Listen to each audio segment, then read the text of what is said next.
ॐ ऐं ह्रीं क्लीं चामुण्डायै विद्ये स्वस्ति श्री गणेशाय नमः। श्री सरस्वत्यै नमः। श्री गुरुभ्यो नमः। ज्ञानिनामपि चेतांसि देवी भगवती सा बलादा कृष्णमोहाय महामायां प्रयश्यते। माँ भगवती आदिशक्ति मात की जय। चैत्र नवरात्र के उपलक्ष्य में हम हर दिन नव दुर्गा देवी के अलग अलग स्वरूपों की, आदिशक्ति के अलग अलग रूपों की चर्चा कर रहे हैं। दुर्गा सप्तशती ग्रंथ में देवी कवच में ये नौ दुर्गा का उल्लेख एक श्लोक में मिलता है। उसी के आधार पर हम ये 9 दिन चर्चा करने वाले हैं। इसमें आज 8वां दिन महागौरी का दिन है। पहले श्लोक देख लें। ओम प्रथमं शैलपुत्रीं च द्वितीयं ब्रह्मचारिणीं तृतीयं चन्द्रघण्टेति कुष्माण्डेति चतुर्थकं पंचमं स्कन्दमातेति षष्ठं कात्यायनीति च सप्तम कालरात्रिति महागौरी तथाष्टकम् नवम सिद्धिदात्रीं च नवदुर्गां प्रकीर्तिताम्। दुर्गा सप्तशती के देवी कवच में ब्रह्मा जी द्वारा इन 9 दुर्गाओं का उल्लेख एक ही श्लोक में मिलता है। इसमें से आज 8वीं शक्ति आदिशक्ति की महागौरी है।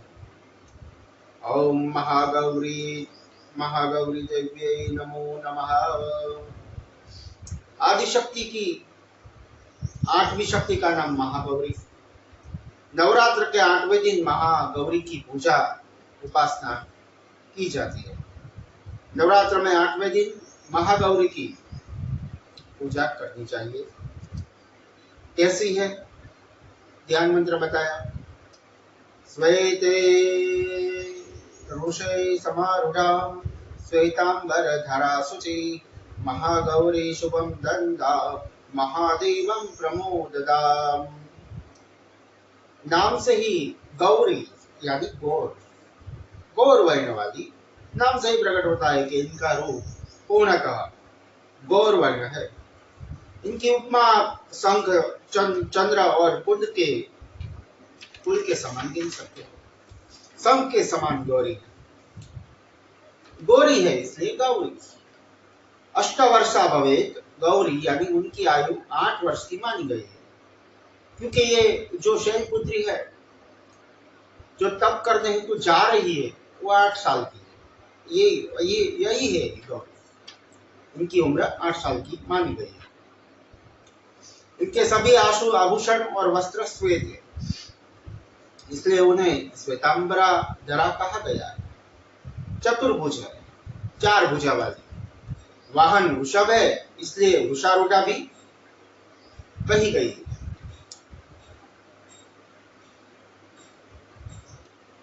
इनके दाहिने हाथ में अभय मुद्रा है और दूसरे हाथ में त्रिशूल है। तीसरे हाथ में डमरू है और चौथे हाथों में वर मुद्रा है। इनकी पूरी मुद्रा शांत है। देवी शांत है। देवी महागौरी भक्तों को कष्ट दूर करने वाली है। पति रूप में शैलपुत्री जब शिव जी को प्राप्त करने हेतु वन में गई, तब उनको महागौरी से नाम से संबोधन मिला।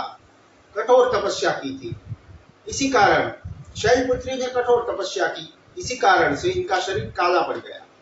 परंतु तपस्या से प्रसन्न होकर शिवजी ने गंगा जी को आज्ञा दी तो गंगा जी ने स्वयं वहां आकर शैलपुत्री पर अभिषेक किया।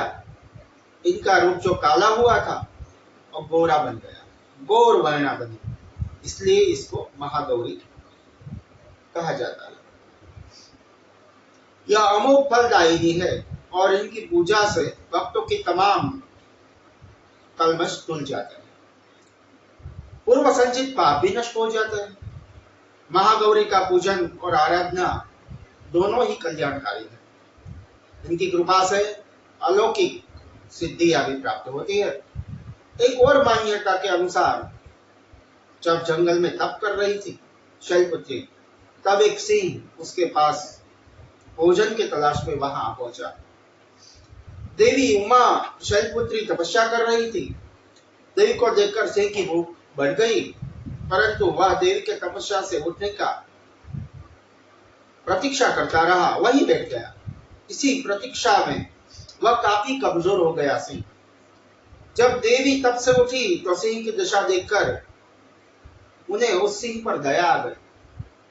वह उनकी तपस्या पूरी होने के प्रतीक्षा में स्वयं ही तप में बैठ गया। इसलिए महागौरी ने उस सिंह को अपना वाहन बना लिया।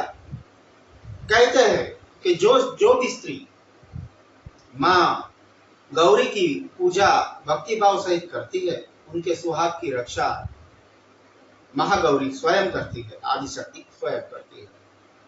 अन्य नामों में अन्नपूर्णा इसे कहा जाता है, ऐश्वर्य प्रदायिनी कहा जाता है, चैतन्यमयी भी कहा जाता है, अनेक नाम स्वरूप बताए गए हैं। महागौरी का मंदिर पंजाब के लुधियाना में है और दूसरा यूपी के वाराणसी में स्थित है। इतनी चर्चा के साथ हम आज की चर्चा को विराम देते हैं।